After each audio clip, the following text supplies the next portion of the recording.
So my audience member told me that I left off somewhere around British Columbia. Thank you. Letting everyone know where the trees were located. So the photograph is of pine trees in British Columbia.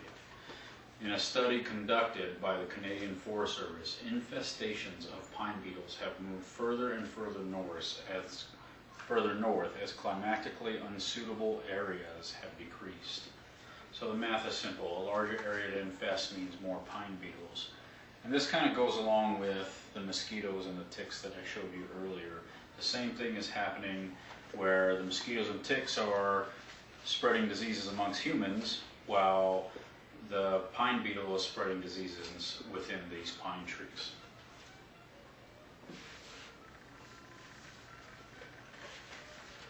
Okay, the last indicator that I'm going to talk to you about is earlier spring arrival.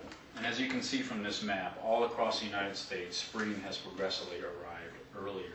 The amount of time it has arrived earlier varies from 1 to 5 days or more. The days may not seem like a lot, but when added to the indicators we have already discussed, I think we can see that this is just another brick on the pile of evidence that conclusively proves the Earth is warming.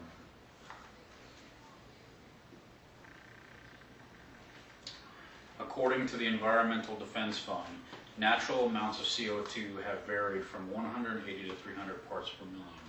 Today's CO2 levels are around 400 parts per million, or 40% more than the highest natural levels over the past 800,000 years.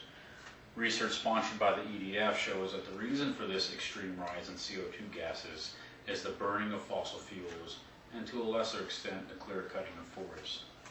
So as you can see from this graph by the EPA, humans have a great effect over time on the amount of greenhouse gases that are in the environment, and so therefore we're getting a little hotter.